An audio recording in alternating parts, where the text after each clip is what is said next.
สุขสวัสดีพ่อแม่พี่น้องเนาะเปิดตุกตัวนาเนาะบริการทางทีมงานนกแก้วเนาะสิประสานเสียงเพลงอีกทีหนึ่งเนาะให้ทางพี่ทางน้องเขาเป็นเสียงรับเพิดจะได้ใจเนาะลกมักเมียเขาไปแซ่บๆเนาะจากกระจายวีรพงษ์ลุกโลดบัดนี้เนาะสิเสริมสร้างให้เป็นเสียงรับเพิดม้วนเนาะ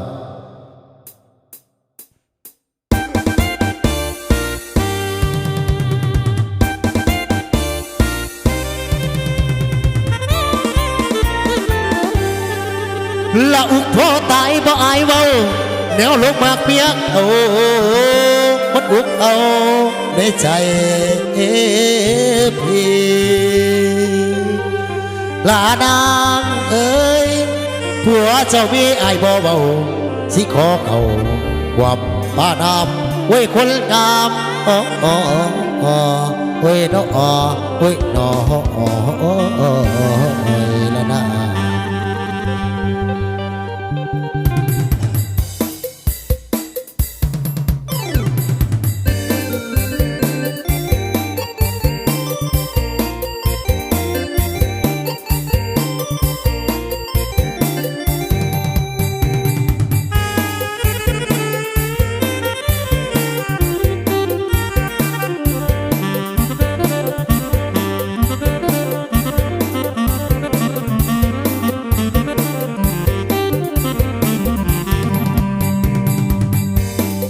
โอ้ยได้ดังคนนักคนบนมาหาบ้องนอกจะเมียนจะของมาเที่ยวจอกไม่เพิ่น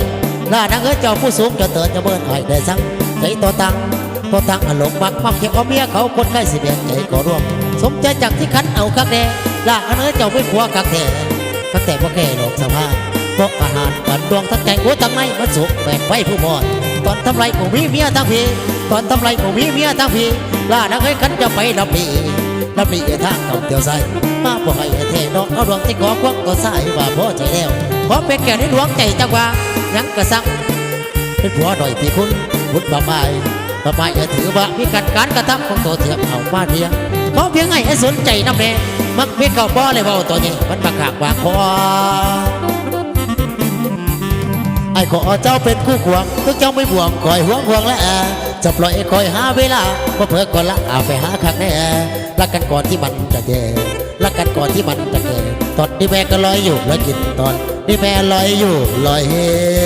กินแม่สิปีนไปพวกหน้าที่พาดูคนงามอย่างกับผมพี่ยานเกิดมาด้านมาเคยเห็นเคยหูพากันมีหูเบิดแล้วรักแรงศพบ่มีดอกอีกาอีแหงแยกที่ไปอย่างจังใดเพราะแต่ให้พี่หักมาสองกันที่ลองทำผิดตัวพวกเขาใจว่าเอาจะเผยทำไมเสียคนละอุ่นโลกจะมนภาษาคนโลกใต้หัวใจปิดไปท่าพอตาผัวอยากมาป่าพี่เสียหาสาบเอาหำรักมาเลี้ยงไอ้ว่าเถียงป่าเมียคนเข้าเสียเอามาตื่นล่านางเอ้ยจะทำซุปกระสับใจเจ้าแน่นอนเป็นกุศลกับพี่คนไข้เอาเมียไปไอ้น้องสิเอาหัวฝันด้วยคนผู้สวยเมียเขาคนนี้สิขอมีใส่แบกมุกโนเฮงสาธุเรื่องจะเบาที่ขอเขาบางลายใจขี้ได้หลงมักเมียเขาบอกก็เศร้าขอปากเอาบ่ที่ยอบน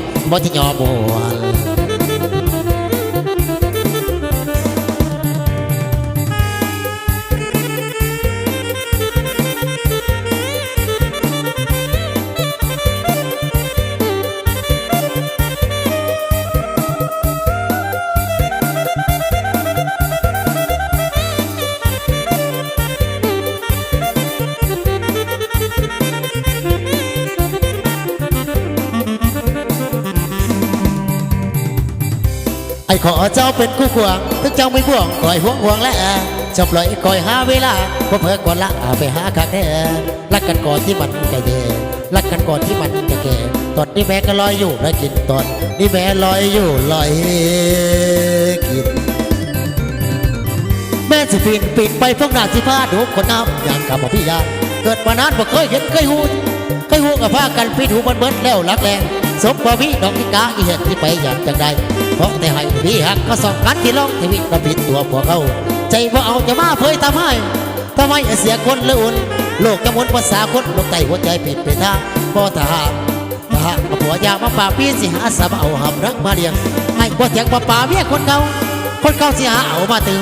ลาดังเอ้ยอย่าทำซึมกระสับกระใจเจ้าได้นอนเป็นกูซ้อนอาการเพียงคนใครเขาเมียไปไอ้นอสิเราหอกฝันด้วยคนผู้สวยเมียเขาคนนี้สิขอพี่ชายแม่ลงมาแห้งสาธุเลยอย่าเบาที่ขอเขามากลายใส่ขี่ลายหลงมักเมียเขาบอกก็เศร้าก็ป่าถ้าบอที่ยอบ่ถ้าบอที่ยอบ่